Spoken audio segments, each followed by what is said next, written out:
from California.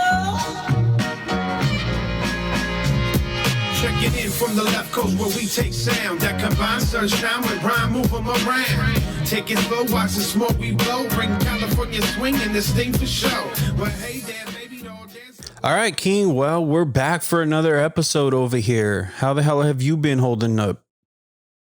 No, pretty good, man. You know, just sheltering at home, man. You know, how about you, man? Staying safe? Staying safe, sheltering at home, working from home. You know, it's been actually this week kind of felt like it went by pretty fast. I don't know about you, but for me, it felt like it went by pretty fast. I don't know why. Maybe because I am home. You know, yeah, exactly. I mean, I think that's a difficult part of it for folks who have to stay home. You know, I feel fucked up now because I got to stay home when I come home from work. I can't do anything, but at least I get to go to work. Yeah, but you're being responsible. Yeah, exactly. That's not my point. My point is I can imagine how the people are who are inside all day long. Well, who don't who have things to do, who can't, you know, get their time occupied. That's my point. It's probably super tough. You know what I mean? Because not a lot of people are working from home. Well, true. Right? I mean, true. Yeah, I mean, there's a lot of people now that just aren't working. Yeah. And that's the sadness of this thing. Well, that's what's messed up. 1 month, our unemployment's up to over, 30%. I think I just heard a stat that in the state of California where we're at, only 45% of residents are currently employed. You know, so it's tough. It's tough all around, but I know that it will get better. I trust our leadership. I think that wasn't it 45% of people are actually going to work? No, it said employed. I saw employed. That's why I said employed. Really? Yeah. That just seems a little bit oddball because there's a lot of companies where you're just basically working at home or furloughed or you know what I mean or whatever they call it until it kicks back in. Yeah, I mean, but you start thinking, I mean, like, what's going to happen to all these businesses and and just because I have a little bit of friends and stuff like my boy Frenchie. What's going to happen to concerts? See, I thought about him the other day. It's funny because, you and I have talked about having him on the show and we just haven't been able to work out the details yet. And it's weird because just the other day I was thinking about him when I heard that concerts may not be, at least with people in them and all the, like venues and everything, maybe all of next year too. So that's why I was like, man, what about Frenchie? Because I know that that's the industry he's in. I mean, it's with everything, T. It's their whole lifestyle now. When are things going to go back to normal? When are we going to be able to walk around without a mask? Yeah. I mean, most of the country is basically walking around with masks on right now. That's, I got some new ones. Our waiter and waitress going to be able to come up to us without a mask on and we're going to feel comfortable. I mean, it's going to be a while because the reality is it's not going to happen for the people until there's a vaccine out there. Until this thing can get down and get eradicated. Because the fear now, because of the way the media has framed this, T, and actually look it up, T. You got to look it up, media framing. I looked it up the other day. Actually, I stumbled upon it. And I was like, what is this? And I looked at it, and it's what I keep talking about. It's how they frame stories to get their ratings. It's true. It's true. And that's really what they're doing with this.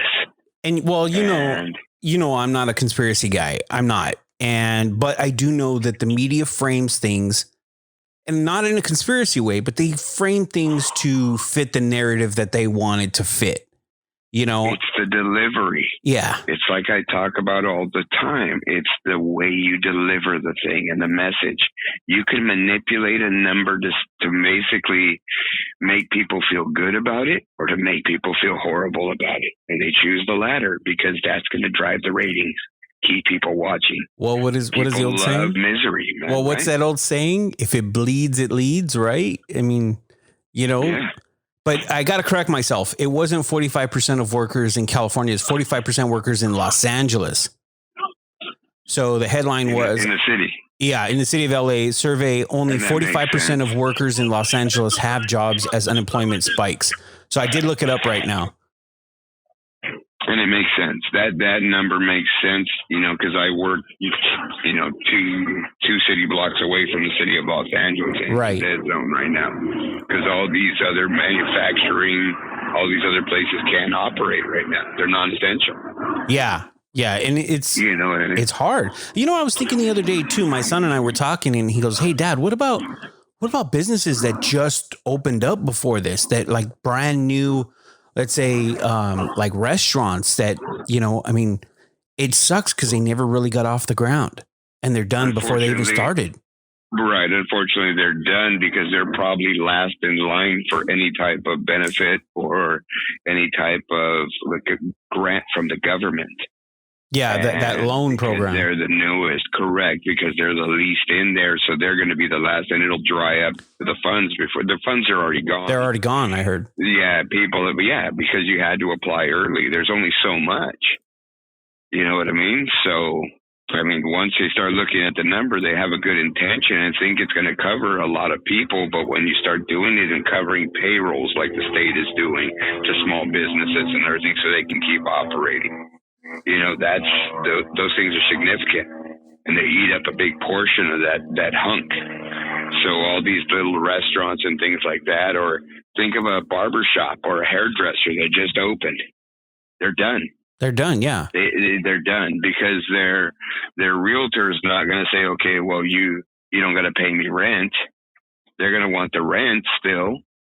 You know what I mean? So I know they're not going to kick them out, but what are they going to operate on? What are they going to live on? Okay. They don't have any money established, right? I know this is not a funny time, but some of us have to find humor to be able to cope with things. And right now, when you said, what about rent? These building owners want their rent. It kind of reminded me of the whole Goodfellas thing. Fuck you, pay me. Yeah. Place burned down. Fuck you, pay me. Right, sure. If you have a mortgage with a bank, sure. You know what I mean? They're willing to say, okay, we can wait a few months. We got trillions of dollars, to backing us. We're okay. Well, when you have a guy who owns a properties and that's his income, and there's people renting, what decision is he going to make? Well, okay. Because there's still people moving in this time. I see people moving and moving out and people moving in. I see that. Yeah. Yeah. But the funny thing is though, you mentioned like the banks and everything and that they can wait a couple months, they can defer and everything. But a lot of banks have been acting kind of shady because I've been reading a lot of reports that people are kind of getting screwed. They're like, oh yeah, we'll defer you, but then it's a balloon payment at the end. So we need 60 grand in the next 3 months. And these people have zero income. So it's like, what's the point of deferring if you're not even going to work with them? So it's kind of, they're doing predatory stuff like they did back in the 2008 bubble with the housing market. It pisses me off when I read things like that because people are getting screwed no matter what. And it's not their fault. It's nobody's fault. Well, I don't know if the bigger banks are doing that because everything is sort of mandated by the whatever state government or local government, especially with these guys and how they operate because they don't want to screw people over. And that was a big number you threw out. So, the reality is when people go back to work 6 months, you know what I mean? The most, if your payment's $3,000, that's a lot. Maybe 18 grand, 20 grand. Most of the time what they do in a lot of situations is they put it in this sort of fund on the back end of your account. Right. That you have, like they'll show you your principal and what you're paying off your interest. And then there's going to be this amount on the bottom that once you get done paying all that other stuff, you got to start paying that shit off. There's no interest going on it, no nothing else. But that's typically how these guys are doing it. The bigger banks, I'm sure probably there's smaller banks or smaller operations that are trying to take advantage of folks. There always is, where they're basically going to say, okay, when this thing fucking folds out, we're going to give you X amount of time to take care of us. Other than that, we're going to take the property back. Yeah. And see, that's my point though. But some of the big banks are doing that because they're finding loopholes. And I've been reading some of them. It's pretty shady stuff. People are struggling right now. People are worried. People are, there is a light at the end of the tunnel too. I not to sound all negative or anything, but I know that the feds kind of left it up to each state to be able to open whenever they want or whenever they feel that they can, when it's safe, type of thing. And I know for California, it's going to be at least 2 to 3 more weeks like this, the way that it is, before they're even going to make any kind of decision towards that. But at least they're talking about it. At least they're trying to figure out, okay, when can we safely kind of get back to normal, at least somewhat of a norm? Because I think, to your point earlier about wearing masks, that's going to be the norm for a long time. And I think social distancing is going to be the norm for a long time too. They talked about, so. Right, exactly. And, just to piggyback on your point a little bit, I mean, it is what it is as far as the state determining, what's going on right now. But the reality is, and people, sort of mocking this guy in the White House who's saying things like, I want things to start opening up. He's not just saying it as rhetoric. There's a thing called interstate commerce that's going on with our economy. And it's a very delicate situation right now to basically be in total collapse or partial collapse. And right now we're experiencing partial collapse of our economy that we haven't felt at this magnitude across the country at the same time like this. So it's a little bit different and new. So the reality is, anything that affects interstate commerce can be dictated by the White House. And anything, basically, any kind of manufacturing operation, any type of business, any type of anything like that can be dictated by the White House and overruled. What he's doing is he's basically being political right now. Yeah, I'm going to leave it up to the governors, because it's on them. If they fuck it up, it's on them right now, not on him. Well, yeah. This thing goes to a point where he's got to say, what, guys, say this. If Governor Newsom came out and said basically, okay, this is going to be in place until September of this year, just like this, I think the White House is going to go back to him and say, dude, you got to change that. They can't, though. Our Constitution, they can't. It gives the state, because it'll affect interstate commerce. I will put it on. I will post. I will post what it says. You're saying. Yeah, I understand what you're saying, but it affects interstate commerce and business and the economy, and that is strictly could be overridden by the White House. Let me ask you something then. Let me ask you something. What happens when a place opens up too early and then things start going sideways real quick? I mean, it feels like things are getting better here, at least in California for us where we're at, and other states kind of seem like they're, the curve is starting to lower and they're starting to kind of get a little bit of, some normalcy as far as the numbers going down. But then all of a sudden the other day for California, things shot right back up as far as, death rate and different things like that out of nowhere, even though other numbers started going down. So there's some positive and some negatives that are going on. But what happens when things kind of go sideways if you open up too soon, which is a delicate balance, right? I mean, that's where we got to start listening and paying attention to, the scientists and not the politicians, because the scientists are saying, listen, this is fragile right now. No, I mean, I understand. I don't follow the numbers like you do, T. So I'm just going to ask, what is the death rate in California right now? In California, it just went over 1,000. State, right? Yeah, it just went over 1,000. 1,000, and that's horrible. That 1,000 people lost their lives. Correct. Right, and it's a horrific thing. Yet anything like that is even affecting people at that number. So it just went over 1,000 people dead in the state of California. Correct. What is the population in the state of California, T? Do you know? That I don't have offhand. I think it's a couple million. I don't need a couple billion. Yeah. Okay. Yeah. Okay. So anyway, but I think it's 3.3 million people in Los Angeles. Yeah. Easily, probably. Yeah. No, I think that's the number for the city of Los Angeles, 3.3 million people. That's the city of Los Angeles. 1,000 people have died in the state. State of California population as of last year. Sorry. 200 million? 39.51 million. 39.51? Yeah. Yeah. Okay. So almost 40 million. So 40 million people, 3 million in LA, right? Probably the biggest city in the state. Yeah. In population wise, that in San Francisco area, probably, right? Probably. Yeah. So, yeah, 3 million people in LA, 1,000 people have died. Again, look at the percentage. I understand what's going 12 million. on and what's happening. Los Angeles, sorry. 12 million. 12 million people in Los Angeles? 12.4. Oh. Yeah. Why did I get 3 million? 12.4. 12.4, G. 12.4. Dude, I mean, look at what is the percentage even in the population of Los Angeles?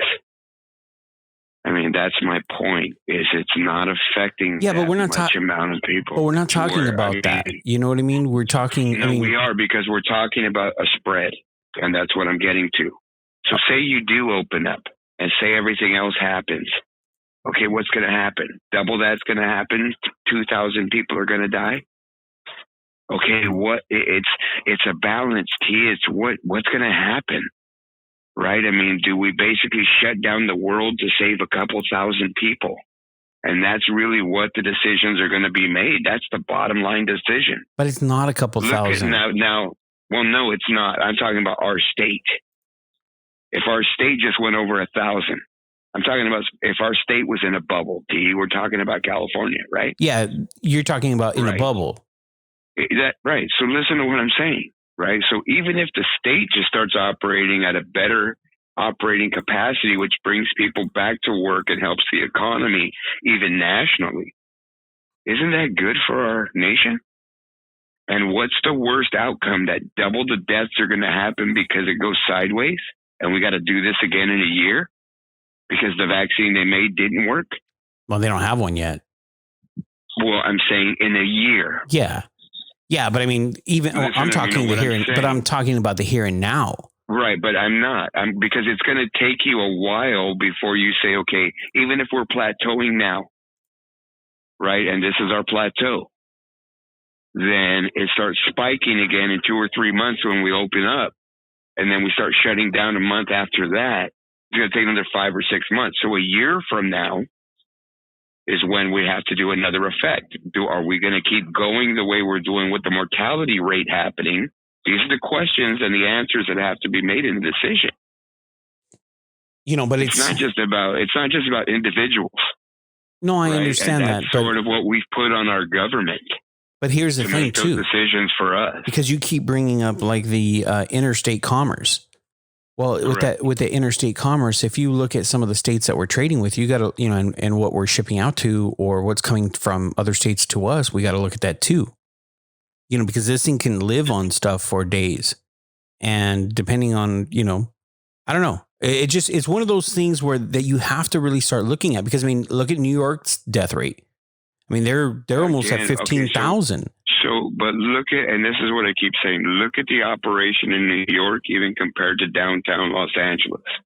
Downtown Los Angeles, T, you know it because you've been there in the morning when people are going into work. There's a lot of people on the street. But I don't know if you've been to Manhattan at the same time. You can't even fucking walk. Yeah, There's a million people on the streets. You're bumping into everybody every minute. Yeah. That's very different. There's a million people. There's so many people who are just coming from everywhere going into this one tight area. And if they get that, they're spreading it out to the whole state. Yep. Because they're going on these trains, there's going on these communes where these things can live and incubate like you talked about. Yeah. Because they're not exposed to the elements outside. They're not exposed to things that can kill them. And that's sort of what hit New York differently. Their mass transit. I believe that's why Chicago or Illinois' numbers are going up now. The cities with mass transit. Because once those tests starts happening, that's when the numbers spike. You know, and remember, our testing just started a couple of weeks ago here. Well, okay, so I'm curious to find out, to your point though, how mass transit cities affect it. Because, you know, LA, we have some mass transit, but not like to the level of what you're talking about. Buses.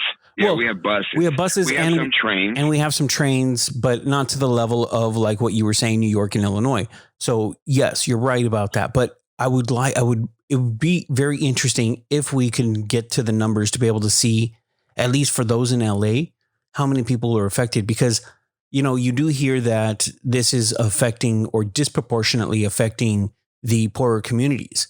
So I would assume that this has or plays a factor into that as well because of the mass transit situation. Also, the ready availability for them to be able to even find masks, because masks are difficult to find for anybody right now. You know, I mean, agree, T, but I think that a lot of the people, especially in the poor communities, and I'm just saying this because I see this by where I live. Yeah. It's like they don't care. You got that too. No, you got that folks, too. And I want to go out and I want to tell them, hey, you know, do you need money for a mask or what's it? It's like they don't care. No, you get that too. And you're right. Like, yeah. And it's like, come on, guys, you guys got to care more than anybody. You don't have good medical insurance, if any. You know what I mean? Why put yourself at those risks? Yeah, it's kind of odd. I think Right. you kind of touched on something that not a lot of people are addressing, or at least talking about right now. And that is, I see that too as well. And it kind of just baffles me, you know? And when you say that, when we talk about the subject, I mean, let's define the subject. To me, it's the intellect to understand the severity of what's out there. Well, there's that too. Right. You know what I mean? Because they don't think they really realize it, what's going on. They don't realize what's going on or the effects of what can happen. Sure, there's the group that are just, you know, mental health, some motherfucker. And yeah, they're just tough. It's tough for anything for them to comprehend. And they definitely aren't grasping this. But that's just different. You know, I'm just talking about a group of people that still have that stability, but they're basically thinking like, okay, whatever. In their mind, it is what it is. I got to work. I got to feed my family. I got to do these things. See, but then, okay, so you have those types of people, right? That just don't get it. For whatever reason it is, they just sometimes, it just feels like they're not grasping the severity of this. But then you have those that are willfully going out and just saying, F it, I don't care. This is all bullshit, or it's a hoax or conspiracy, because there's all kinds of conspiracy theories going on right now. And we're seeing that right now. We're seeing where was it again that they just shut down the state capitol? Was it Minnesota or Michigan? Lansing. Yeah. Lansing, Michigan. Shout out to all our listeners in Michigan. Stay tough, shout out. Strong. Exactly. You know, alone together. Stay safe. Together. Stay safe though, guys. I mean, that's the thing. You had thousands and thousands of people going out there and protesting, saying that they want to reopen everything. And yet their numbers continue to rise. They're huge. They're even way above California, and they got hit later. So why would you want to do that? Why would you willfully go and put yourself in danger and others? Because it's not about you.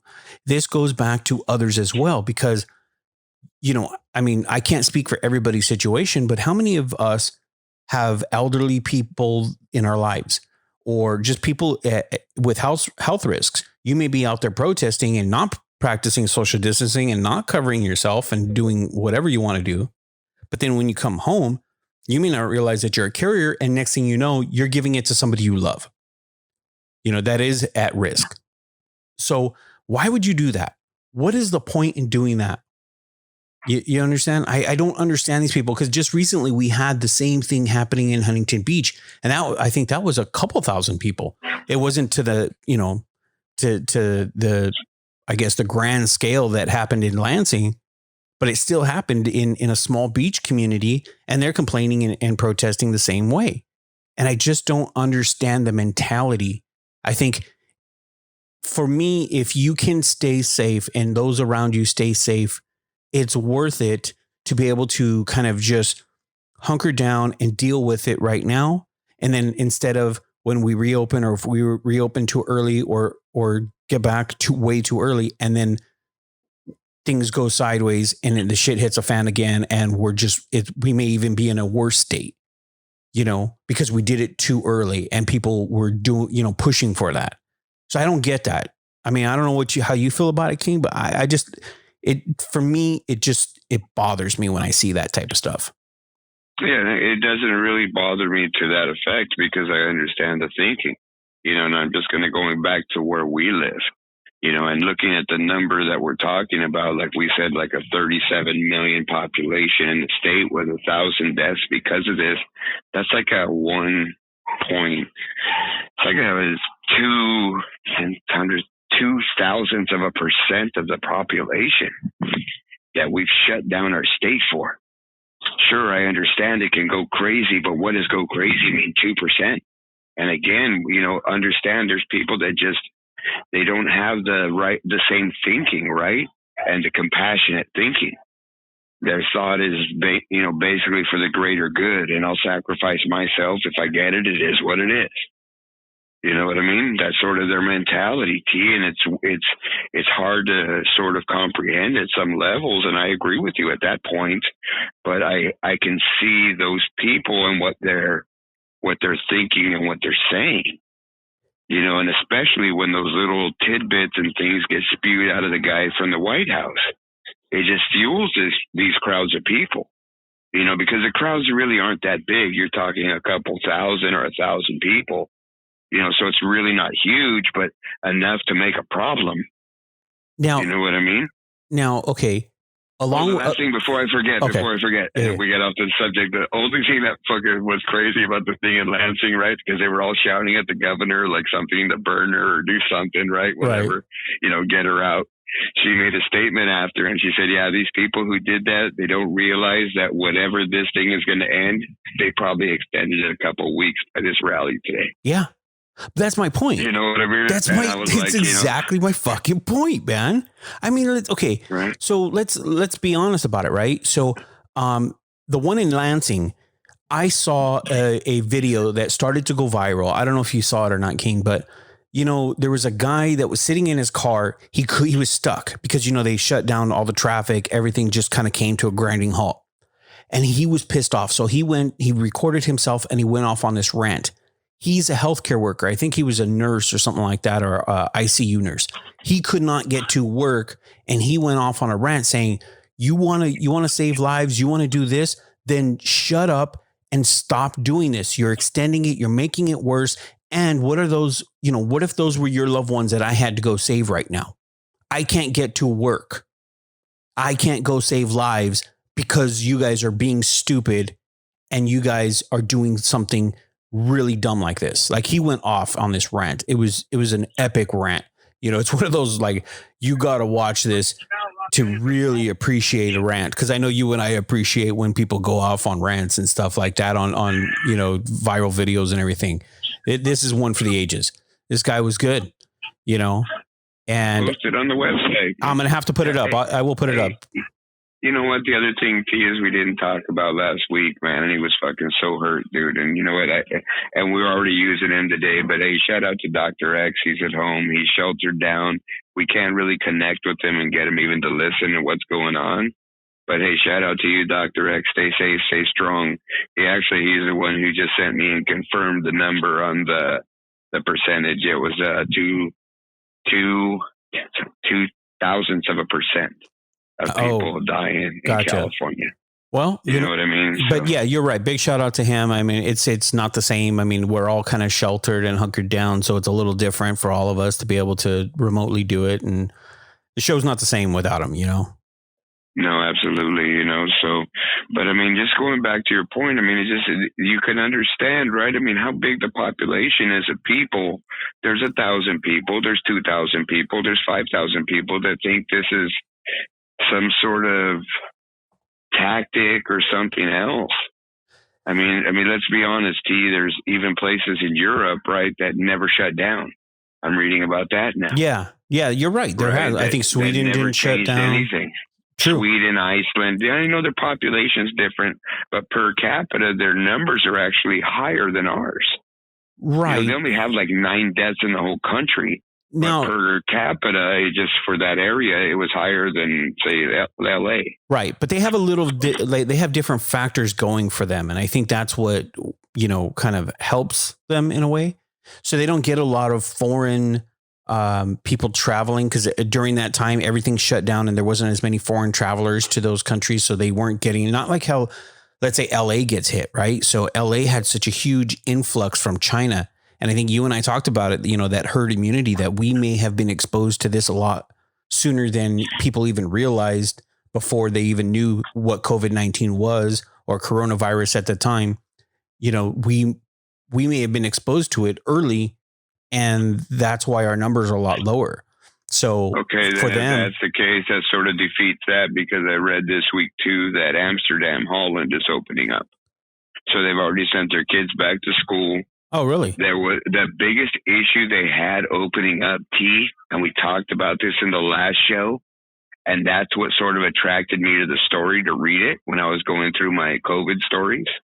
They had to get police officers at the barbershops, dude. Everybody needed a haircut? The barbershops, yes. Wow. Yes, dude. It was just a mad scene in every barbershop. And that's how it's going to be here. Yeah, for sure. Dude, there's just so many people. Just think on one block where you live, how many guys need a haircut?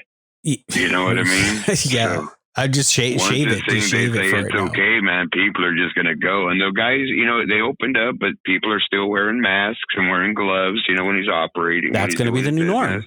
That's going to be the new norm. Exactly. Until there's a vaccine. But the other thing my other point about like those countries, though, especially like I was talking about Sweden, is they have a nationalized healthcare system. Their healthcare system is better prepared for things like this than ours. And that's absolutely a huge difference as well. When you don't have to worry about healthcare. And I did see an interview with one of their, I don't know, it was one of the head of the government over there. And that's the first thing he mentioned, that their healthcare system is so strong and so robust that they don't worry about it. And that's why they didn't have to shut down, because they were already ahead of the game. They were prepared for stuff like this. And that's the difference. If it would have hit them hard, they were prepared. Exactly. And that's the big difference. They're sort of prepared at a global scale. When you talk global national scale for them, that, okay, what would happen in the worst case scenario where a pandemic hit our country? Can we, can we deal with that per our population? Right. Yeah, we got it covered 80%, 90%. So they felt good about it. Exactly. And they showed. You know what I mean? Their leadership was prepared and ready, and it showed. And that's a huge difference. So, I don't know, man. But, all right. Well, hey, King, I want to move on to something else, because I got to call you out. I really got to call you out, because the last show that we were talking about, we started talking about sports, and you're giving your shout outs and everything. And you were talking about COVID in sports, and, you shouted out to Dana White over there at the UFC as being the man, is doing this and not shutting down and going against the grain. I got a big F you, because the day after we dropped the episode, finally back, and I got to call you out because I loved it, because as soon as we dropped that episode, what happens? Dana White, the little beta cuck, he had to tuck tail and he had to shut down the whole thing. I understand why, but I still got to say it, and I still got to rub it in your face, because you were like, no, he's going against the grain. He's going to do this. He's got a private island, blah, blah, blah. Shut down. UFC is shutting down. And as of right now, they completely shut down. So I'm calling you out, King, for saying all that stuff about Dana White. And unfortunately, T, that's the mentality you have, is you just feel you need to find something to call me out on, and I'll take Damn it. Right. But unfortunately, I wasn't really worried about that, you calling me out with it. More the fact that, hey, this was a little boost for a lot of people, right? There's really nothing live going on with any competition sports, whether it be baseball, basketball, and there's millions and millions and millions of people that watch those things on TV, that religiously watch those things and follow those things. Same with combat sports, whether it be boxing or whatever else. And this was going to give a little bit of breath of fresh air to a little group of people. And I think that's more why I was supporting what Dana White was doing, because I felt too that if anybody can do this, it was an operation like an octagon with the UFC or boxing, because you could have a limited amount of people even at 6 feet away out the ring. You know what I mean? Yeah, I'm not arguing that. And I think you're right on that point. So to me, I always felt like that was the best opportunity for something to be able to keep going. Right. And he found a loophole, man. And it wasn't about him. But what was it, T? It was his corporate partners. Well, he sold. And that's why he's no longer the sole man in charge. Disney and ESPN said, bro, you just can't do it right now. Yep. He had the loophole set up where they were going to be able to operate and do this outside of breaking any laws or anything else. He was going to do it on an Indian reservation. But see, okay, But that's exactly the difference. Because I think you're right? I think you're 100% right about, it's a good distraction. It's a good outlet. It's something that we can watch, especially for sports fans. However, the one thing is, I think to your point, and to kind of make this point is, okay, he sold his company and now he answers to higher guys. Yes, he's still running it, but now he answers to a higher group of guys, right? And those guys said, optics, we have to shut it down because of optics. And I get why they did that. But look at the other, the other thing that's going on, right? You got a guy, sole ownership of something. It's not a sport, but it's covered on ESPN and it's kind of considered a sport, even though we know it's fake, is the WWE. And those are still continuing. That's still going on because we saw just Gronk just win a belt. You know what I mean? And I'm not a big WWE guy and I don't watch that stuff, but that's still going. And it's because he doesn't have to answer to anybody. He makes his decision and that's it. Yes, you're absolutely right. But the reality is his business is affected, just like everybody else's. Of course. WWE, I just read an article on Monday or Tuesday, laid off so many people because they're going to operate with skeleton wrestlers because there's not going to be that many events now. Right. These televised events with nobody around. You know what I mean? So they just laid off a lot of their people and their staff, and those folks really just got a severance, and that was it. Because they were talking about Kurt Angle, I guess, I don't follow it anymore, but that was the name that they spoke about, and I remember him a little bit when I used to watch it. Yeah. So that was the name that sort of referred me to it and sort of drew me to the article, but I remember reading it, and basically the list was huge. And I was thinking, fuck it, they laid off all these wrestlers. Who's left? Yeah. You know what I mean? Fuck, how many guys do they really got? So what kind of draw? You know what? Because it didn't say like this is a 30% or 100%. It didn't say any percentage, but I mean, it wasn't like there was other guys that I knew weren't on the list. You know what I mean? So yeah, I don't know, T. I don't know. I mean, but I know it's affecting them if they have those kind of layoffs. Yeah. I mean, I know it's affecting, but they're still trying to continue as business as usual to the best that they can do. You know what I mean? So well, it's out of a little bit of necessity too, because the guy can only absorb, so many millions lost for every week he's not putting a show out. Yeah, well, that's how big these numbers are. That's why. And look at the other operation. He just filed bankruptcy for the XFL to sort of help him with the WWE.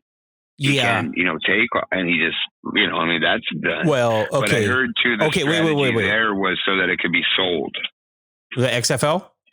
Yes. Oh, okay. But I mean, I think he can. Let's put this into perspective, right?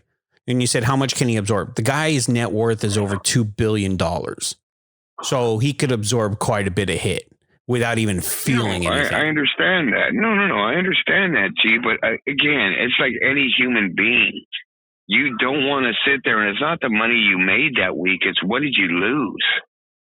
And these guys are talking about tremendous numbers. I guarantee you, it doesn't matter how many billions he's worth. If his guy went to him at his desk and said, okay, look, if we continue to operate like we're operating, next month, you're going to be minus 800 million. Okay, man, that ain't going to happen. We can't do that. We're not operating at what we need to do. We got to go down to bare nothing. It's just his business at that point, T. That's my point. Sure, he's still absorbing loss now, but he's just mitigating his loss, right? He has to. Why take a full loss at this point? You can't carry everybody. He just had to make a decision. Yeah, but you know how these companies, it's the company that's losing, not him. You know what I mean? So it's different. His net worth versus the company is really absolutely. Different. Yeah, you're right. But again, I mean, come on, dude. So yeah, I'm just saying, you see these little shows with these big CEOs saying they're donating half their salary. Yeah, but you're not donating your fucking bonus. Right, exactly, which is double your salary. The share deferment that you get every year. Exactly. You know what I mean? Come on, those spare things me. That are worth that's worth a couple $100,000. Easy. You know what I mean? So don't give me that song and dance. I'm giving half of my base salary back for my employees during this COVID time. It's optics. You know what I mean? It looks good. From what was it? The guy from Trader Joe's? Was it Trader Joe's? The owner of Trader Joe's, the CEO of Trader Joe's, sent a letter out to all its employees that if they wanted to, they could donate their PTO to a pool for people who get affected by the COVID. What? Are you fucking kidding me? I don't want to call out Trader Joe's, but it was somebody. It might not have been Trader Joe's, but it was somebody like that, significant. Yeah, it was. You know what I mean? It was something. I think you're right. I don't remember if it was Trader Joe's or not. Now that you said it, I think I remember it. But I don't remember what company that was. But you're right. They started. You can donate your PTO for people affected. What the hell is that, man? That's bullshit. The company can afford it. Well, yes and no. Right? I mean, think about it. I mean, think about the other losses it's absorbing at this point for its overhead and everything else. Sure, if it's a big, robust company like we mentioned, TJ's, sure, yeah, no problem. You know what I mean? But they shouldn't be sending stuff out like that. No. But I mean, maybe that's the mentality of ownership. Yeah, right? Unfortunately, that's fucked up that way. Unfortunately, yeah. You know what I mean? Yeah. I don't know. But okay, I got a question for you. And I think we'll talk about this in upcoming shows as we kind of get closer to it. Right. But you kind of mentioned, skeleton crew operating, at like a minimal as much as possible. So this changes things because there is one sport that is continuing. They haven't postponed anything quite yet. Right. And I know you're fiending because earlier you texted me that you were watching some replay stuff on the Red Zone, but NFL, they have a draft coming up soon. And during that NFL draft, this is going to be a virtual draft now. They have war rooms and everything with the immediate staff, coaching staff, I guess, wherever they're hunkered down. But how does that really affect the draft? I mean, when we're talking about real-time communication and things like that, I mean, how different is the draft going to be this year as opposed to it has been in the past in your eyes? Because I can, to me, me, I'm a tech guy. I love technology. I think virtually you could do anything virtually nowadays. So, I mean, I don't see that big of a deal. I mean, I understand, the guys can't walk across and there can't be the big production. But I mean, really, how bad is it for the NFL and the draft? I see, to me, I don't think it's going to be that big a deal. I think the bigger issue is sort of personally with the people, right? I mean, we talked about, in the last show, how will people feel a guy going up there to celebrate that he just signed $1 million stuff, excited, everything else. There's people dying in this world because of this thing right now. Right. And I think the perception of that is sort of changed the landscape of how they need to do this year. And it sort of sucks for those guys because this is a lifetime culmination for those guys. Those first round guys, there's only an elite number of guys that are picked in that first round in that NFL that are going to be millionaires and their lives are changed from that day. And it sucks for them, to me, because the way that they're able to be noticed for that lifetime of work and the hard work their family did and put into supporting them to get where they are. And a lot of people will struggle. And this is their way out. And this is what they just hit the lottery. You know what I mean? Basically, because of all their hard work. And it's sort of, that part sucks to me. But I think life is a bigger picture. And these guys sort of understand that. But I think those are the guys that are more affected than, per se, the NFL or the teams. The other thing is that it's really difficult for these teams to sit down with someone personally and talk to them. Now, that's the harder thing. Yeah, but you have these virtual conference things where you can do that, Oh, right, man. But you know what? You can't really see a guy. You see his face. You see whatever else. I don't know if guys, to me. You're talking body language, right? Yes. Yeah, I knew you were going that way. I want to see your whole body, dude. I want to. And when you're with someone in person, it's 3D, right? Not 2D or whatever it is on a screen or vice. You know what I mean? Yeah. So it's a little bit different, dude. Well, okay. But I mean, okay, to your point about the whole body language and everything like that, you can require that they sit and have the camera so many feet away so that you can kind of get a better view. Yeah, you're right. But it's also too the way, even our voices now, and we talked about that last week on the show, our voices are a little bit different now. Yours is a little bit better because you're closer to the setup. Mine's on the phone. You could tell there's a difference. There is. There's voice inflection. It's certain things that may be missed. I'm not saying they will be missed, but I think to me, those little key things are what these teams are sort of hurting about when they're making these decisions this year. Yeah. Okay, they really can't go have these workouts with these guys. They can't do these things. They want to have another private workout with the guy. They want to go have a private dinner and sit down and talk to him one-on-one, the GM and him. They can't do those things this year. You know what I mean? Those things happen, G. No, you're right. I mean, they're on the border of, you know what, I'm not sure about this guy. Fuck it, I'm going to go fucking talk to him. You know, we're going to fucking make a reservation. His name's going to be Mike Ditka or something, right? It's, you know, what Trubisky did or some shit like that. Yeah. Made a reservation under Ditka or something, and they all went and had dinner before the draft because he told them we're going to draft you, right? And he wanted to see where his head is. You know what I mean? Exactly. Yeah, you're right. So, so those things can't happen. I mean, this is a multi-million-dollar industry. So it's really hard for these guys. I think there's going to be a lot of whips and misses. So, I mean, whether it's postponed or canceled, right? I mean, it's going to be affected. It's just this thing's not going to open up in time for mini camps, for preseason. So it's going to be affected somehow, some way. It just depends to what severity. But think about this, D, and I started thinking about this the other day, just breaking it down. Okay, what are they going to do when they open up sports? They're going to have to prove some sort of isolation and some control, right? And that's really what's going to be the determining factor if the governors or whoever else decides to say, hey, you know what, we're going to continue this, but there's going to be changes. I can see the changes being made in the NBA because there's a limited amount of people on the teams, limited amount of contact, limited amount of, you can space out guys when you don't have a crowd on the bench in an NBA team, even in a dugout, right? You could probably space them out a little bit better somehow, some way. But what about in the NFL, Pete? Let's just not talk about the game. Let's just talk about the preparation for the game. Let's talk about college football. Let's talk about high school football. Everything is broken down by film. There's meetings. There's practice. I guarantee you that there's not going to be 6-foot splits between a guard and a center. And the guy in front of him isn't going to be 6 feet away and wait for him to come at him before he hits him. No, there's definitely not going to be any of that. Definitely not. There is no such thing as social distancing in football. Correct. So now that you're breaking it down, looking at it that way, that's probably going to be the last one.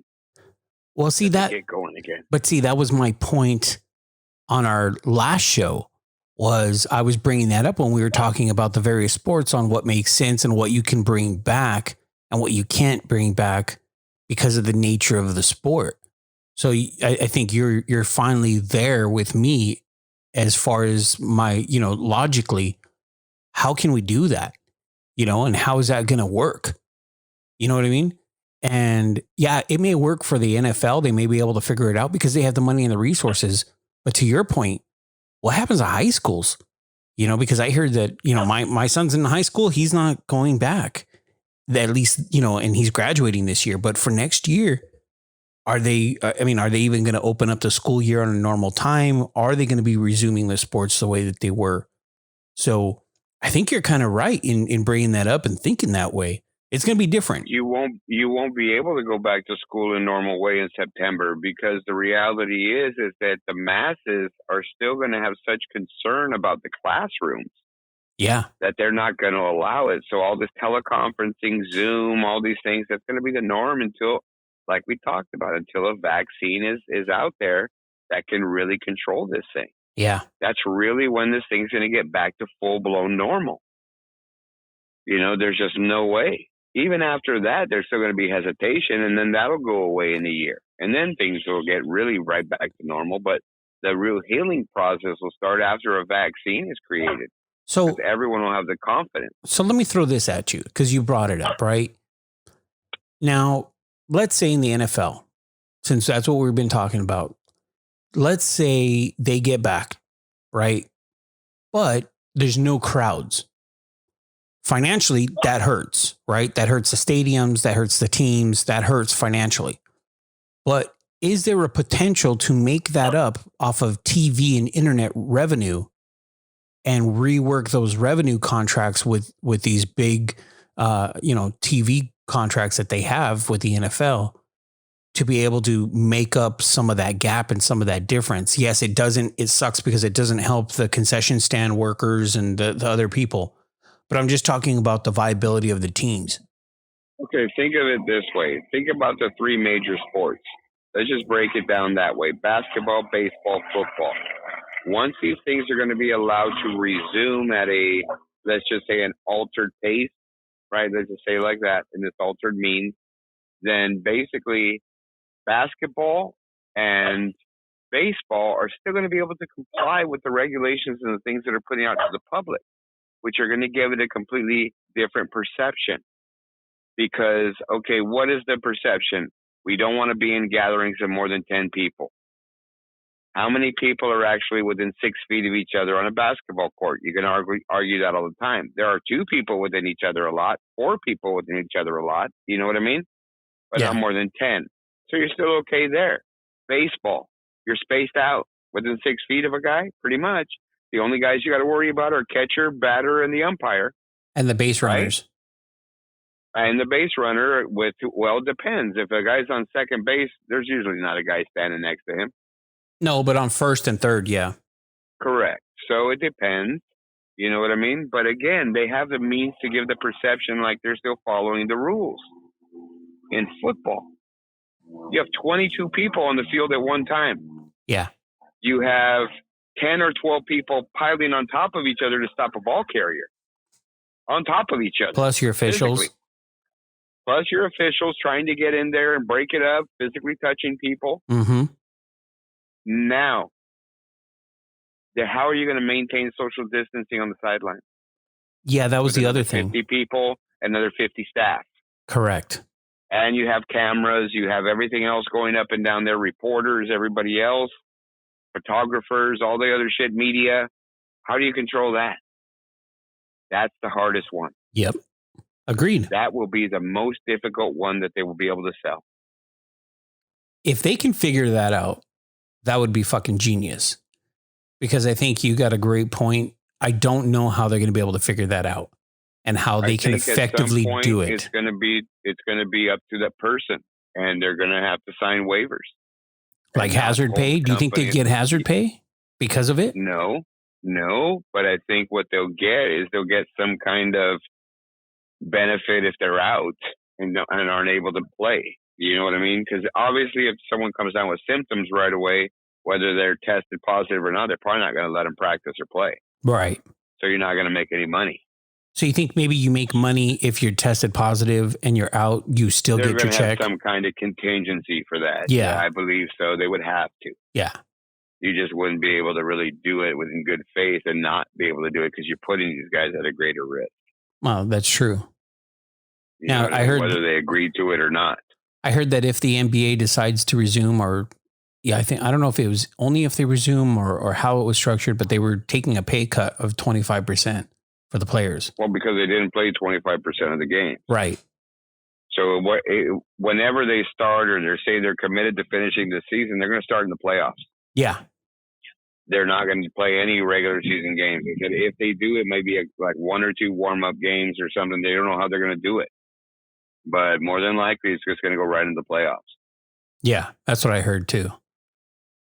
It's kind of weird, but I think if the NFL can figure something out, I hope so, because I'm really geeked up. I mean, last year around this time, we talked about possibly doing a draft show together where we were watching the draft and going through. Obviously, we can't watch draft while we're together this year, like we had originally planned on doing.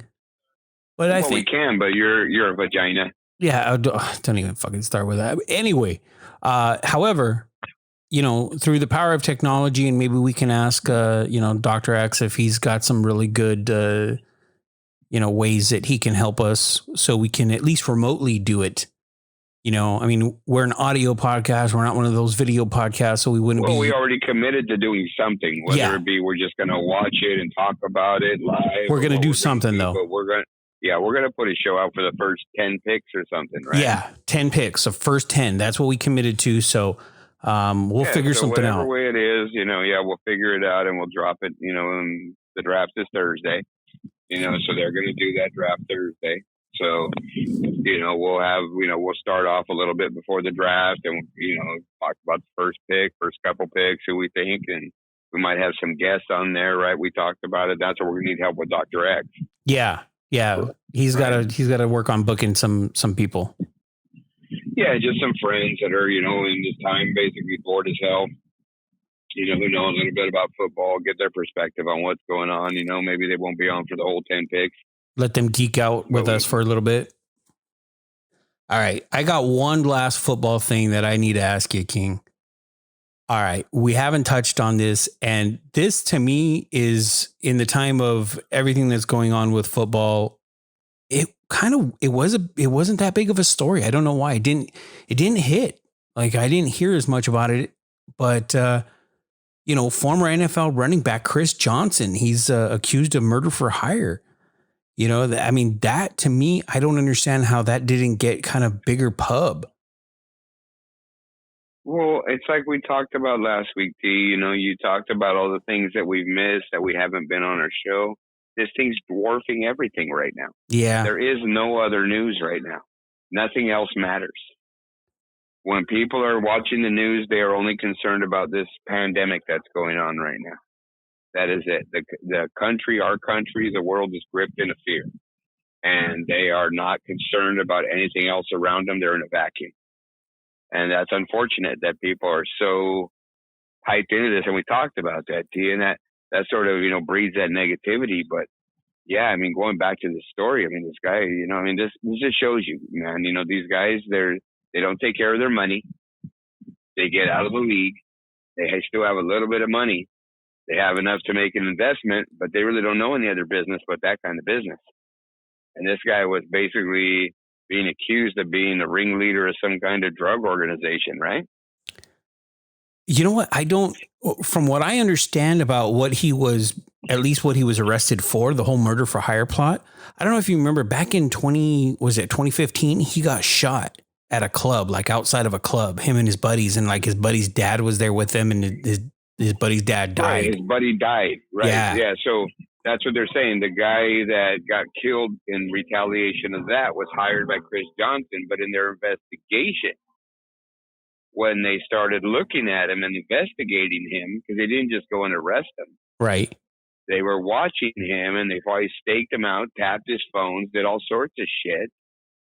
And he's a fucking leader of some fucking drug organization. Yeah, it was some kind of like drug trafficking organization. Yeah, you're right. Correct. Yeah, he helped a guy who did the killing become like some higher up in that drug organization too. He funded it. Yeah. Basically. Yeah. That's basically what he did. He funded it. Sure. What do you need to start a drug empire? $100,000? Okay, he might have had $100,000 left. Easy. I'm pretty sure he did. There you go. Yeah. Right? You know what I'm saying? So yeah, man. Yeah, and they had an informant too. You know what I mean? So they did their due diligence. I think this guy's going away for a long time.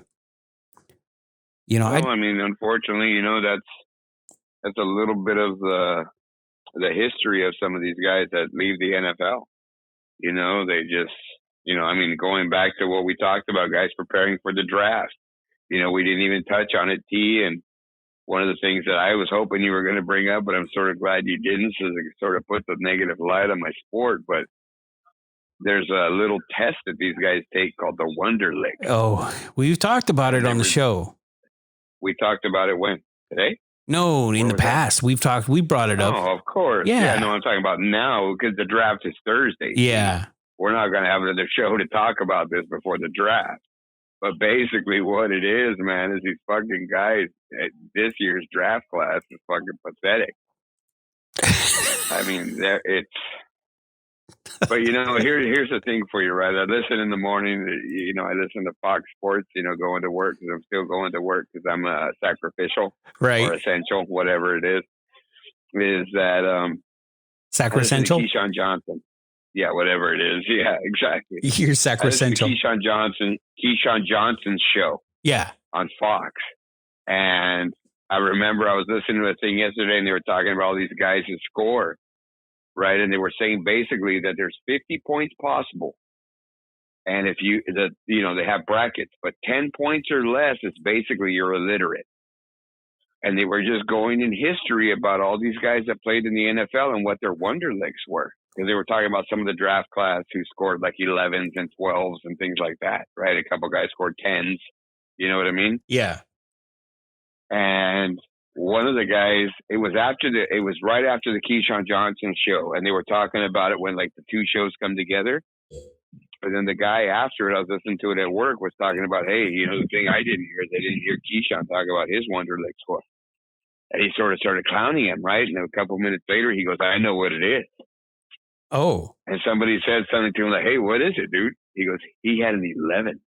Oh, shit. Keyshawn got 11, dog. Because they were talking about all these guys that got 11s or 12s. Would that scare you off? Right. And most of them were receivers. Ooh. And everybody there was just basically saying, no, it wouldn't scare us off. Run fast, catch ball, find end zone. You're good. You know what I mean? So, fuck. Yeah, no. Because there's not too many intricacies with it. It's a one-on-one position, basically. Sure, you got to know the plays and the routes, but the number dictates your route. You know what I mean? So real quick, you can make it. So real quick, I just brought up a couple Wonderlic scores, right? And it's really easy to do. And lowest Wonderlic scores in NFL history with a whopping 6, Vince Young, quarterback. No, yeah. He was the worst because he didn't even get the 5 points for spelling his name right. Wait. There's worse. 6, Frank Gore, running back. 6, Oscar Davenport, quarterback. 5, Ed Prather, safety. 4, got a number 4. Darren Davis, running back. Another one with a 4, Morris Claiborne.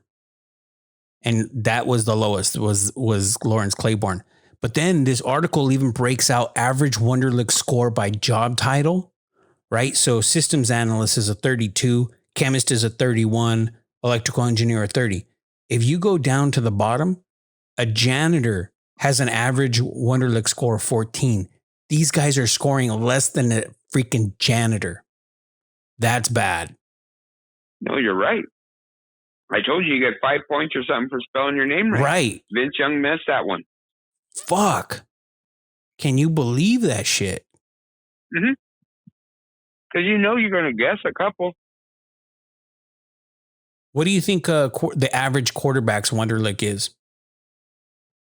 18, 19? 25.9. So 26 almost. Higher than I thought. Yeah, no, but I mean, you got to figure for the type of position, the reads and all that stuff. That's not bad. Well, they have to know everybody's job.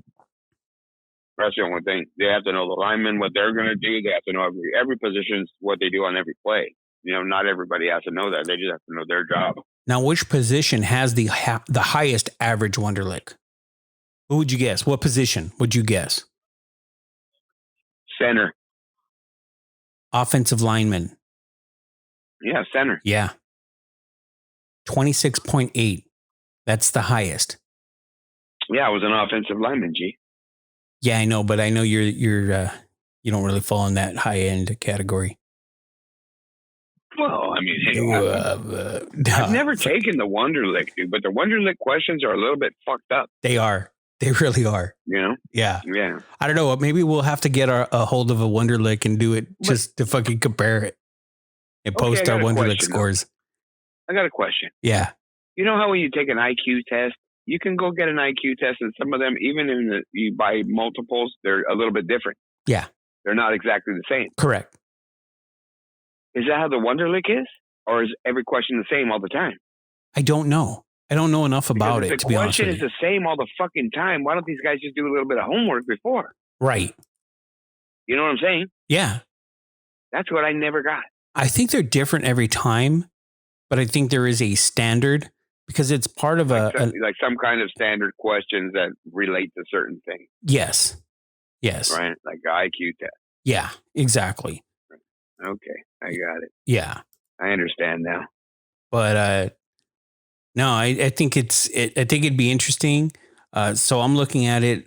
The lowest average wonderlic out of all the positions in the NFL is a running back at 17.5. Well, Frank Gore's average didn't help the average. It doesn't help His it at all. Didn't help the average. Fucking dude. 4 or 5. What did he get? He got 5. He got a 6, Doug. But that guy's been playing longer than any running back I know. Yeah. He's still playing, and he's like fucking 30. Right. Because he just can't comprehend the pain. Fuck. Is that maybe what it is? I don't know. He's not smart enough to feel pain. Yeah. Fuck. I don't know, man. But it's crazy. It's crazy. I think, you know, I think because like what you were saying earlier, like when we're talking about, you know, Chris Johnson, is it just everything that's going on kind of, it just eclipses everything else. And no, you're right. And that's we made that comment last week. Like just there's nothing else going on right now. The world's in a bubble. Right. But I mean, every year leading up to the draft, all you hear about is a Wonderlic, right? Everybody talks about the Wonderlic. I have not heard much about this draft class's Wonderlic at all. Well, you haven't heard much about the draft period because there's no coverage. Right. Remember, there was no senior days or pro days. There was none of that process after the combine. They barely snuck the combine in. True. So remember, very true. We talked about all the meetings, all the discussions after the combine, all the, you know, the guys that go on a tour, basically 5 or 6 teams are really interested in you. They want to have meetings with you at their facility. They want you to meet with a couple players. Those players ask questions to them and talk to them. And they want to see their feedback and the way their body language is when they ask those questions. You know, that's what that process is. It's a multi-billion-dollar industry. So, yeah, man, I mean, it's different this year, but I mean, it's still going to be pretty good. I mean, there's going to be a little bit of breath of something on Thursday. So now, I did bring it up, and there are Wonderlic scores that leaked, and they're posted out of the 2020 draft class.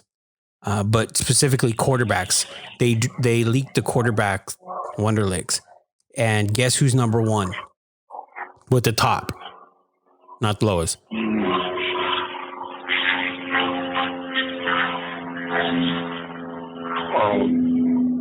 I'm not going to say anything just because of race or whatever, but probably Joe Burrow.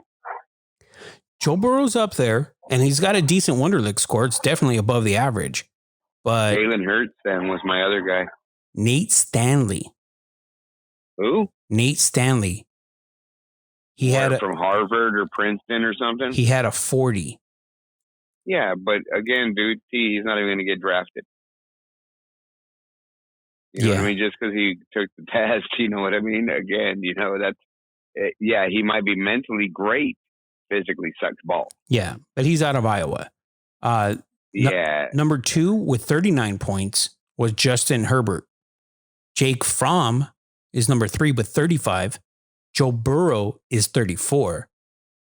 Jake Luton at 33. And some of these guys tested twice because like Justin Herbert, his previous Wonderlic was 25. Jake Luton, his previous was 29, but now it's 33. So some of these studied. Yeah, some of these guys, they got a chance to retake it. Now, Tua ranks last out of the 10 quarterbacks or whatever, or the top quarterbacks. Tua ranks last with 19. And his previous Wonderlic that he took prior to this was 13. Yeah, and I'd probably still take him ahead of all the guys you mentioned right now.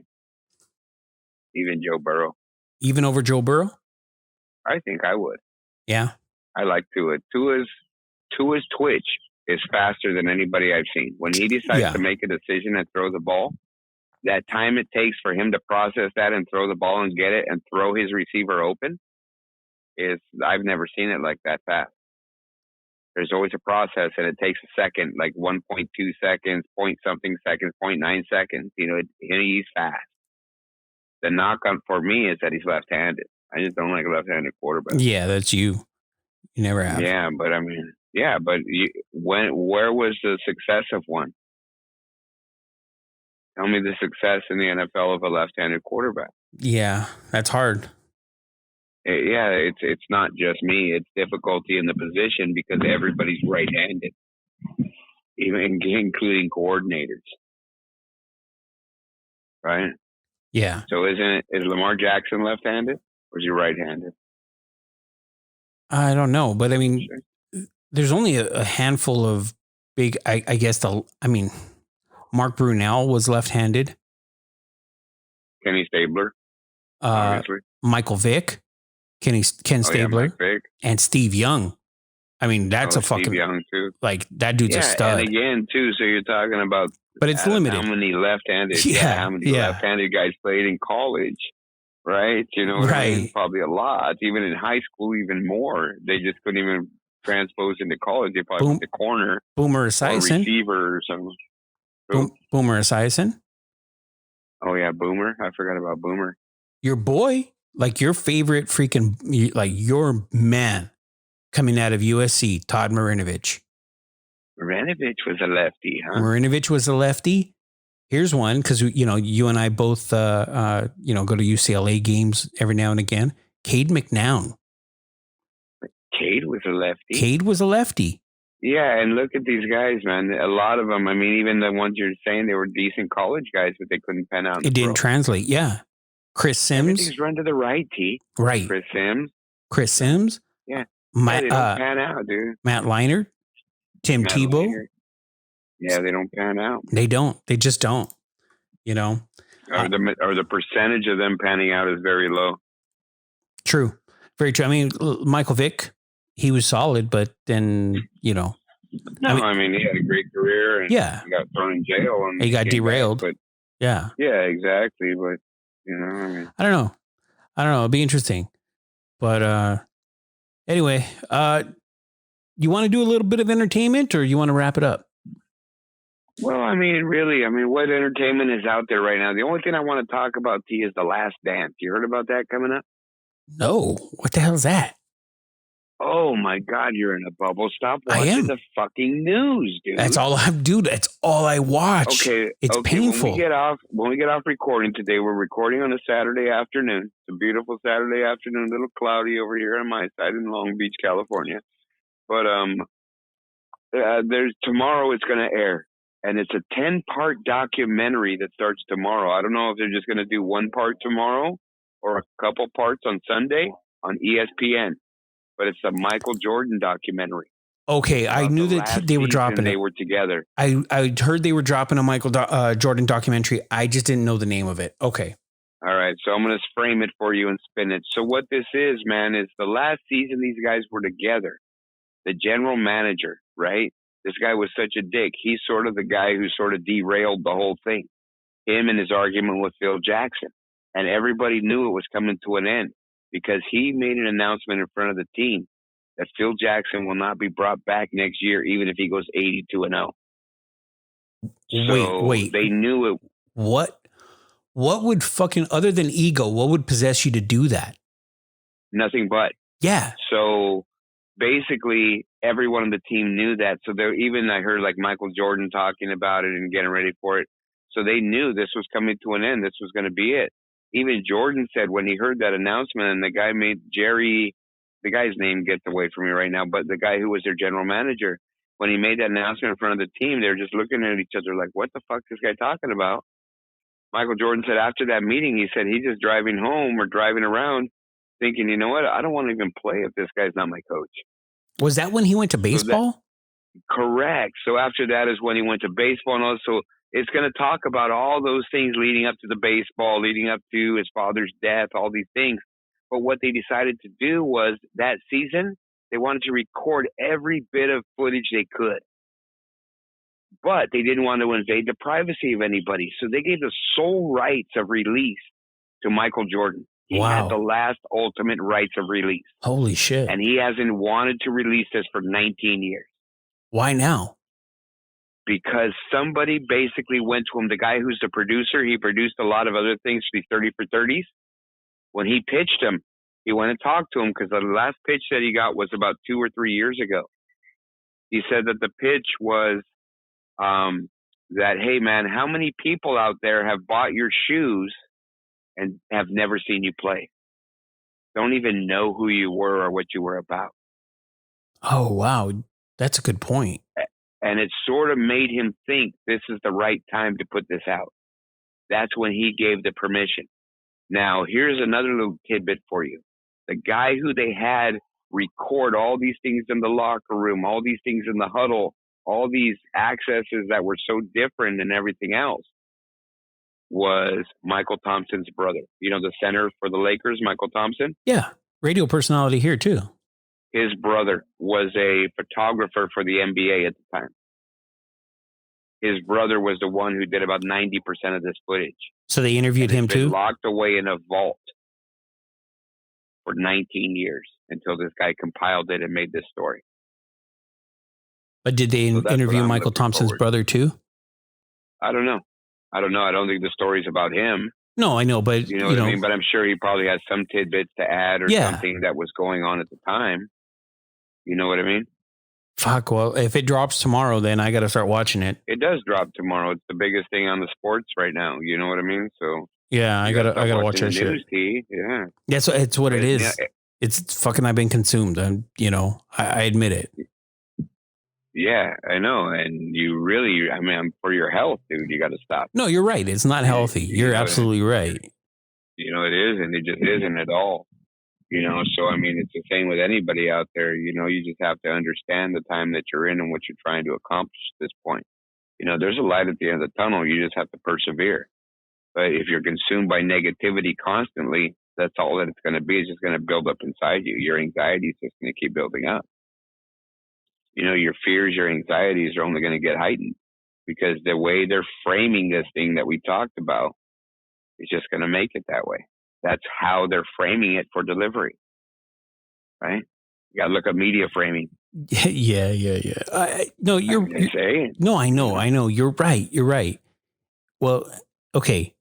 And this isn't entertainment related, but to your point, what you're telling me, let's be perfectly honest with the audience here. You know, I'm a germaphobe. I have been my whole entire life. So everything that's going on right now, it's just, it does consume me. I've always had a little level of anxiety because of the germaphobe. But it's, I would say that, this has kind of made it a little bit more, but I'm not consumed with the negativity. I'm more consumed with when can we get back to our normal lives as much as we can, but safely. So I've just been kind of consumed with the stats and the numbers and what the experts are saying. But understand, right? And this is the thing that's going out there is there's so many people with different levels of definition of safely and safety. True. And that's the difficulty because your definition of it is much different than mine. Correct. But my definition is going to be whatever the experts are trying to define it as. And again, what they're trying to do is come up with an average because they cannot pinpoint or use them as an example. They're talking about millions of people. True. So yeah, there is some groups and the reality is, T, that myself and you are in a group that is minimally affected. Even though it is affected, it's not the hardest hit group. No, we're not. So we shouldn't have that heightened anxiety, but because of the way these things are delivered, everybody in every age group has anxiety right now. And you're right, even somebody who has that anxiety to begin with before this pandemic hit, everything's heightened at this point. But you just have to look at pure science and the understanding of what this thing is. And it's basically like, what are the chances of you getting in a car accident every day? It depends on how far you drive. Well, how far do I drive? Well, your chances are higher. Your chances are lower. You know what I mean? It's just the same thing. And people don't put it in that perspective, right? Yeah, no, you're right. I agree with the fact of how are we going to do and deal with transportation? And when I say transportation, I'll say trains, airplanes, where you have multiple people very close together in a very confined space. That's the thing that I think is going to be even more difficult to overcome long term. You know what I mean? Especially when the world travel opens up again. That's going to be tough. Right? You know what I mean? So yeah, those are the things that are tough, and we have to put all these things in a perspective when we're looking at ourselves and our specific anxiety. Right? Not just looking at what's in front of us and how it's affecting us, but looking at the actual, really what can happen. And the reality of something happening significantly to you is no greater than you getting in a car accident when you go to work if you drive 40 or 50 miles to work today, which a lot of people commute in LA. Which I do.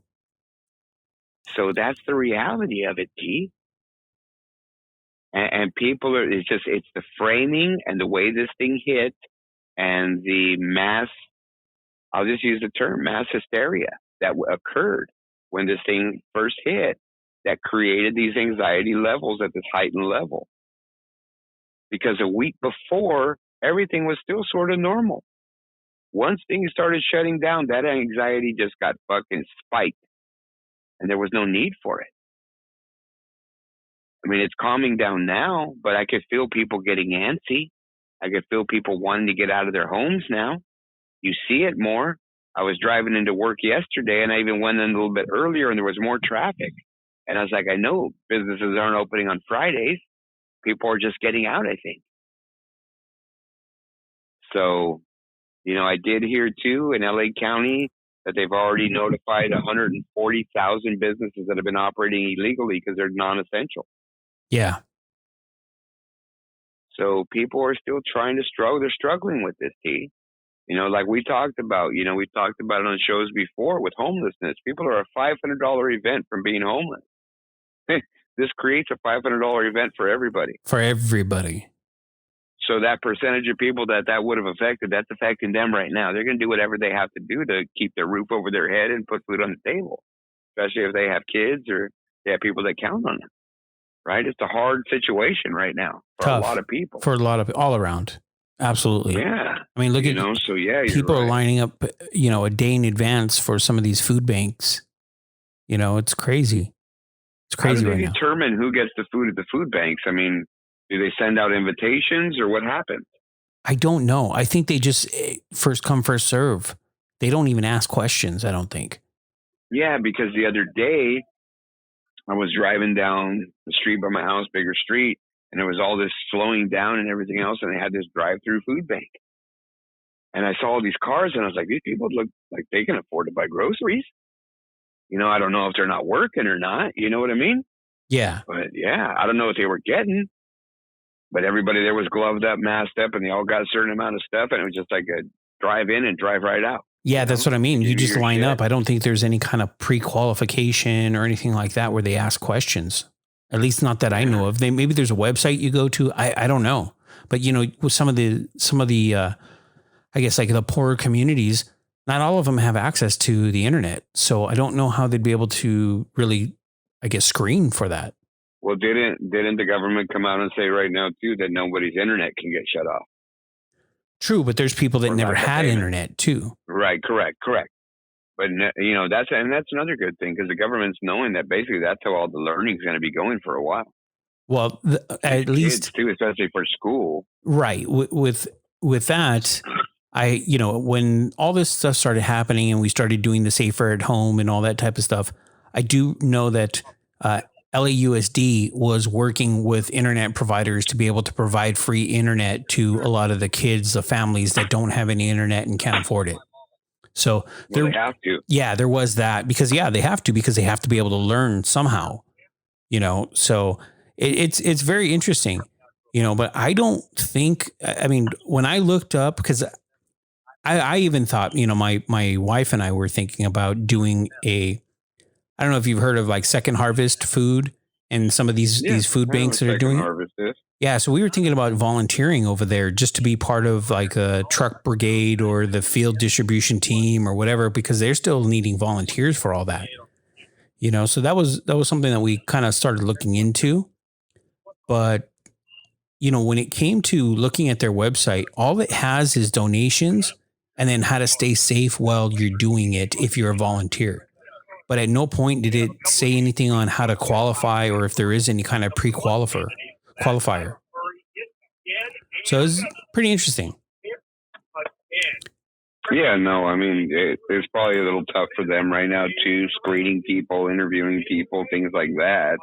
So they're probably using people that have already been existing, helpers for them or whatever else. They have a pretty big network, the bigger food banks and stuff like that. But, I think that in throwing this out to you, that might be a little difficult for you. You're desperately in the line of fire there, right? I mean, the reality is this, right? I mean, the less exposure you have during this, the safer you are. Yeah. Yeah, and that's why we contemplated to multiple people who are exposed to multiple people, so it's exponential. Right. Right, and that's sort of how you have to look at it, right? Oh, it's all the numbers. And and it's not like, I only was in contact with 20 people, but how many people were they in contact with? And then those people were in contact with is exponential. Yep. Right. So, and that sort of people don't get. You know what I mean? So that's a little difficult, for a lot of people to deal with at this time too, to even volunteers. So even thinking that way is good. All right, King, I think that's going to wrap us up for today. Unless you got anything else you want to talk about. No, again, I just want to wrap up by telling everyone to, maintain your calmness and make sure and be safe out there. It's still tough and people are still coming down with it. Even though the reality is it seems to be flattening out here in California, there's still areas that are bad. And we still have people that are in those high-risk areas, right, in those high-risk categories. It's not just for you, right? It's not just for yourself. It's for people that you are around, people that are affected by you. You have to protect yourself at all times. Absolutely. Absolutely. And, we know a lot of people that are in those high-risk categories. And it's hard. They could be your loved ones. They could be people that that are very close to you. And it's not easy. So you got to be smart about it. You got to be able to just think at the greater good, at the bigger picture. You may be going stir crazy in your home. I get it. We all are. You're not in that alone at all. But we got to do this. It's the right thing to do. And, we'll get back to normal when we can. And I think when we do, we're going to be a little bit more appreciative of just our everyday, day in, day out lives. I think that's going to be the key when we get out of this, that we're going to appreciate life a little bit better. No, I think people are already, and it's a great point, So, yeah, just stay safe out there and, tune in. We're going to drop a show on Thursday. Hopefully we can get it edited and rocked out by Friday. We're going to do a little bit of a draft show coming up, T. I want to give a little bit of a shout out to my boy Marco, man. He really supports us a lot. He talked to me, even gave me a little bit of feedback on the last show. He was all pumped up after he heard it. So, shout out to you, Marco. It's really good, man. These are the guys that were hitting me up all the time for the shows, where we at, what's going on. So I just want to say, hey, thanks again for listening, guys. Thanks to everybody for tuning in. For Sweet Tea, I'm R.W. King. We are Incoherent Idiocy. And we are out.